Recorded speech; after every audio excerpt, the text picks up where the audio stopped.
လူတစ်ယောက်ထွက်ခွာသွားလို့ငိုးမနေနဲ့ဒါဟာမင်းရဲ့ကံကြမ္မာမှာသူမပါလာဘူးလို့တွေးလိုက်ပါတခါတရံမှာနှုတ်ဆိတ်ခြင်းဟာအကောင်းဆုံးအဖြေတစ်ခုဖြစ်တယ်လူတွေဟာမင်းကိုနားလည်ပေးဖို့ငင်းဆန်နေတဲ့အချိန်မျိုးမှာပေါ့တခြားသူတွေအတွက်အစဉ်ပြေချောမွေသွားဖို့မိမိကဖန်တီးပေးခဲ့မယ်ဆိုရင်အရှင်မြတ်ကလည်းမင်းဘဝကိုအစဉ်ပြေမှုတွေနဲ့ပြည့်နှက်စေပါလိမ့်မယ်တချို့သောသူတွေကငါတို့ဘဝထဲမှာမရှိခဲ့တာတော့မှငါတို့ရဲ့နှလုံးသားထဲမှာတော့သူတို့ဟာအမြဲထာဝရရှိနေတယ်အရှင်မြတ်ရဲ့ဂိယူနာမင်းစိတ်ကူးနိုင်တာထပ်ပိုပြီးတော့ကြီးမားတယ်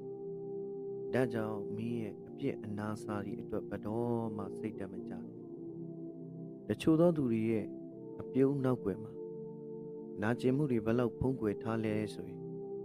ဒါကူတခြားလူတွေကလုံးဝသတိမထားမိလောက်အောင်ပါပဲလူတွေကမင်းစီကအကျိုးအမြတ်တစ်ခုခုရမယ်အချိန်ကြမှာမင်းကိုသတိရပါလိမ့်မယ်ကျန်တဲ့အချိန်ကတော့သူတို့အလုပ်နဲ့သူတို့ရှုပ်နေမှာဘဝမှာမင်းကိုနာကျင်မှုအပေးဆုံးသူဟာမင်းအယုံရာဆုံးသူတွေကဖြစ်ပါတယ်ခက်ခဲတဲ့အချိန်မှာမင်းကိုဖေးမကူညီပေးတဲ့သူဟာမင်းဘဝအတွက်အဖို့တန်ဆုံးဖြစ်တယ်ဆိုတာအမြဲမှတ်ထားပေးပါစိတ်ရှည်သီးခံပါတခါတရံမှာတစုံတစ်ယောက်ရဲ့အပြုအမူပေါ်နှုတ်ဆက်နေခြင်းဟာ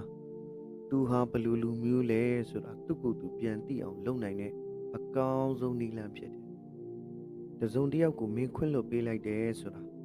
မင်းရဲ့အားနည်းချက်မဟုတ်ဘူးအဲ့ဒါမင်းရဲ့စိတ်ဓာတ်ရဲ့အဆင့်အတန်းမြင့်မားမှုကိုပြသနေတာဖြစ်တယ်အောင်မြင်မှုစီကိုသွားဖို့လမ်းဟာ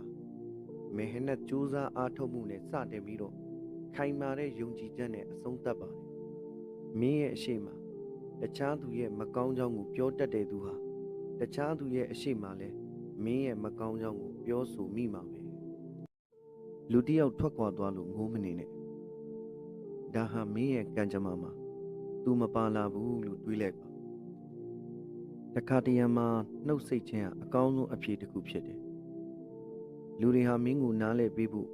ငင်းဆန်နေတဲ့အချိန်မျိုးမှာပေါ့တခြားသူတွေအတွက်အစဉ်ပြေချောမွေသွားဖို့မိမိကဖန်တီးပေးခဲ့မယ်ဆိုရင်အရှင်မြတ်ကလည်းမင်းဘဝကိုအစဉ်ပြေမှုတွေနဲ့ပြည့်နှက်စေပါလိမ့်မယ်တချို့သောသူတွေကငါတို့ဘဝထဲမှာမရှိခဲ့တာတော့မှငါတို့ရဲ့နှလုံးသားထဲမှာတော့သူတို့ဟာအမြဲထာဝရရှိနေတယ်အရှင်မြတ်ရဲ့ဂိယူနာမင်းစိတ်ကူးနိုင်တာထပ်ပိုပြီးတော့ကြီးမားတယ်